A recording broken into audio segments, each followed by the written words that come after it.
শীতের সময় হোক বা গরমের সময় হোক, বৃষ্টি আসলেই মনে হয় যেন খিচুড়ি রান্না করি। খিচুড়ির সাথে বিভিন্ন আইটেমের ভর্তার রেসিপি খেতে যেমন অসম্ভব মজার আর খুবই ভালো লাগে। বৃষ্টির দিন আসলেই ঘরের প্রত্যেকটা সদস্য কেন জানি বলে যে খিচুড়ি রান্না করো, আর নিজেরও মন চায় যেন খিচুড়ি রান্না করি।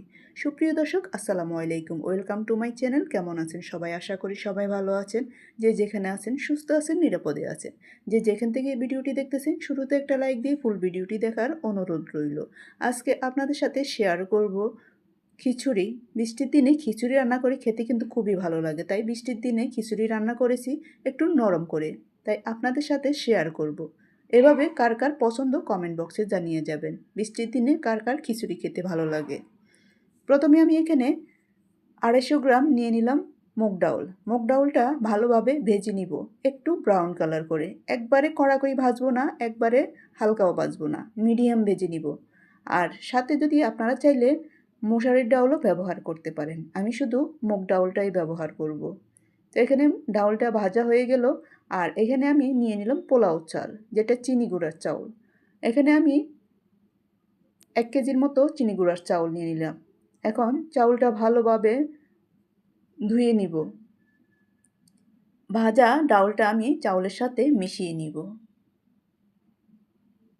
এখন ভালোভাবে পরিষ্কার করে ধুয়ে নিব, যাতে চাউলের মধ্যে কোনো ময়লা না থাকে।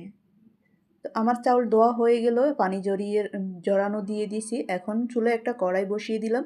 এখানে পরিমাণ মতো তেল দিয়ে দিলাম। তেলটা একটু বেশি ব্যবহার করতে হবে, যেহেতু এখানে আমি খিচুড়ি রান্না করব, তাই 1 কেজি পরিমাণ রান্না করব, ওই অনুসারে আমি তেলটা ব্যবহার করব। দিয়ে দিলাম এখানে 4-5টা পেঁয়াজ কুচি।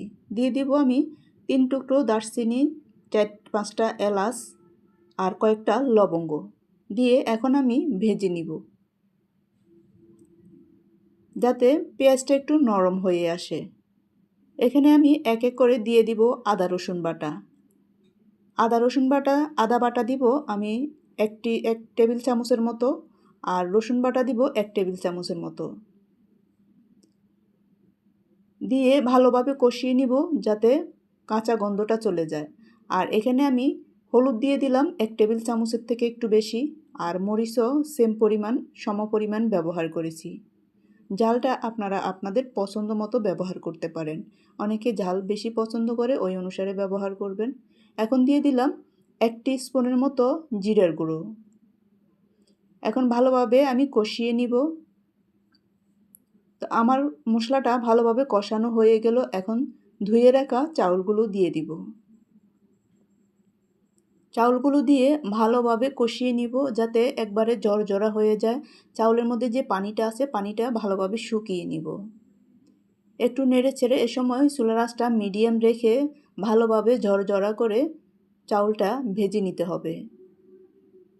খেয়াল রাখতে হবে যাতে নিচে লেগে না ওঠে। নেড়ে ছেড়ে ভালোভাবে আমি কষিয়ে নিব। দিয়ে দিলাম স্বাদ মতো লবণ। লবণটা আপনারা টেস্ট অনুসারে ব্যবহার করবেন। মশলার সাথে চাউলগুলো ভালোভাবে কষিয়ে নিতে হবে। তো আমার প্রায় কষানো হয়ে গেল। এখন আমি দিয়ে দিব পরিমাণ মতো গরম পানি। খিচুড়িতে সবসময় গরম পানি ব্যবহার করবেন, তাই আমি এখন গরম পানি ব্যবহার করব।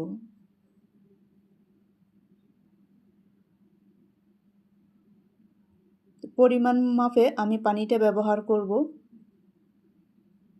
পানি বেশি ব্যবহার করলে খিচুড়িটা একবারে নরম হয়ে যাবে, তাই এমনভাবে ব্যবহার করতে হবে। আমি একবারে জড়জড়াও করব না, একটু নরম নরম রাখবো, তাই ওই পরিমাণে পানিটা ব্যবহার করলাম। এখন ঢাকনা দিয়ে অপেক্ষা করব বলক আসা পর্যন্ত। দিয়ে দিলাম আমি কয়েকটা কাঁচামরিচ। এখন আমি একটু নেড়ে চেড়ে দিব। এখন শুধু আর কোনো কাজ নেই, শুধু একটু পরপর এসে নেড়ে চেড়ে দিব।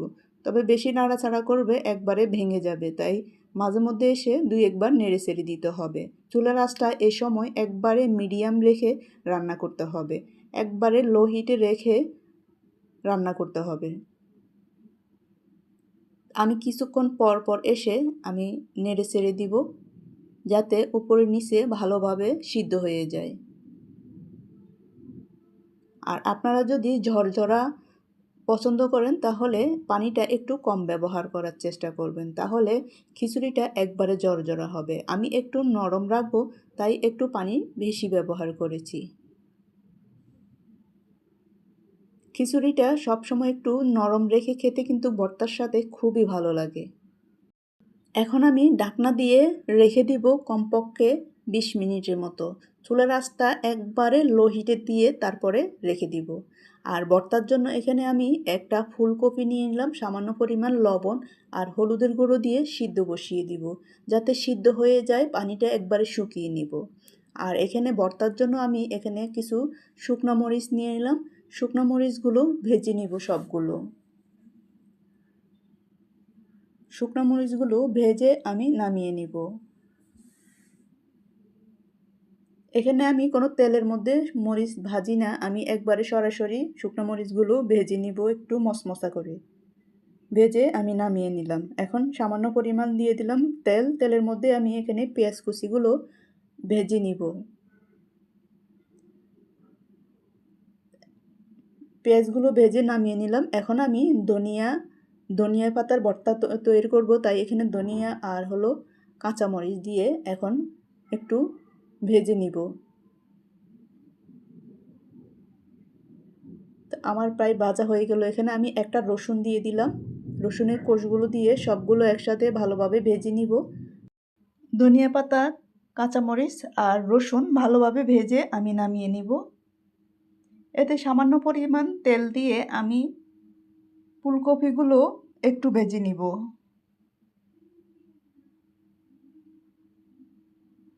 মরিচ নামানোর পরে আমি ফুলকপিগুলো একটু ভেজে নিব।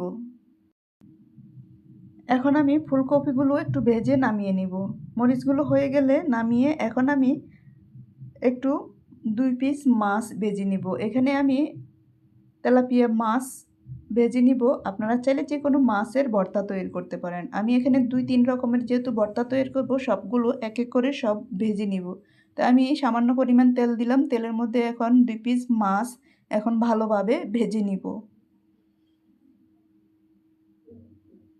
তো মাছও ভাজা হয়ে গেল। এখন আমি উল্টিয়ে দিব। এক সাইড হয়ে গেছে, আরেক সাইড ভালোভাবে যাতে হয় ওইভাবে আমি উল্টিয়ে পাল্টিয়ে মাছগুলোও ভেজে নিব। তো আমার সব হয়ে গেল। এখানে আমি পেঁয়াজ কুচি, শুকনো মরিচ আর পেঁয়াজ ভেজে নিয়েছি এখানে, আর হলো সামান্য পরিমাণ লবণ ফুলকপির সাথে ভালোভাবে মেখে নিব।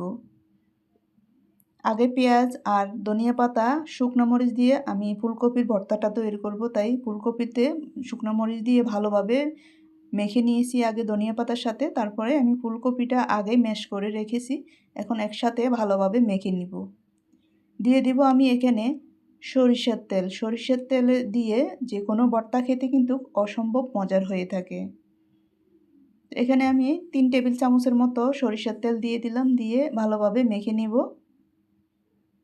মেখে আমি এক সাইডে রেখে দিব। যেহেতু আমি আরও 2 রকমের ভর্তা তৈরি করব, তাই বাকি ভর্তাগুলো তৈরি করে নিব। এ ফাঁকে আমার খিচুড়িটা হয়ে গেল। এখানে মাছ আমি কাটা বেছে রেখেছি, মাছটাও আমি শুকনো মরিচ দিয়ে ভর্তা তৈরি করব। যে পেঁয়াজটা আমি ভেজে নিয়েছি ওই পেঁয়াজ 1 ভাগ মাছের জন্য রেখেছি, 1 ভাগ ফুলকপির ভর্তা তৈরি করেছি। আবার সেম প্রসেসে আমি এখানে মাছের সাথে আগে ধনিয়া পাতা আর পেঁয়াজটা লবণ দিয়ে মেখে মাছের সাথে ভালোভাবে মেখে নিব। মাছের ভালোভাবে কাটাগুলো বেছে নিব। যেহেতু এখানে তেলাপিয়া মাছ ব্যবহার করেছি, তেলাপিয়া মাছের মধ্যে কিন্তু বেশি একটা কাটা নেই। আপনারা চাইলে যে কোনো মাছ দিয়ে তৈরি করতে পারেন। তো মাছের মধ্যেও আমি দিয়ে দিব এখানে সরিষার তেল। সরিষার তেল দিয়ে ভালোভাবে মেখে নিব। আমি এখানে সরিষার তেল দিয়ে দিলাম 2 টেবিল চামচের মতো।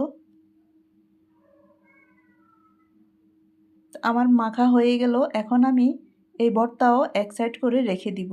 আমি আরেকটা ভর্তা তৈরি করব, সেটা হলো ধনিয়া পাতার ভর্তা। ধনিয়া পাতার ভর্তাও তৈরি করা হয়ে গেল। এখানে 3 ধরনের ভর্তা রেসিপি অলমোস্ট ডান। এখন আমি সার্ভ করব। আমি অফ স্ক্রিনে আবার আরেকবার খিচুড়িটা নেড়েচেড়ে নামিয়ে নিয়েছি। তো আমার হয়ে গেল মজাদার রেসিপি খিচুড়ি আর 3 রকমের ভর্তা, সাথে মুরগির মাংস। আমার এই রেসিপিটি আপনাদের কেমন লাগলো? যদি ভালো লেগে থাকে লাইক, কমেন্ট, শেয়ার করে সবাই পাশে থাকবেন। সবাই ভালো থাকবেন, সুস্থ থাকবেন। আল্লাহ হাফেজ। আসসালামু আলাইকুম। আবার দেখা হবে যেকোনো ভিডিওতে যেকোনো রেসিপি নিয়ে। আর আমার রেসিপিটি কেমন হয়েছে কমেন্টে জানাতে ভুলবেন না। সবাই ভালো থাকবেন।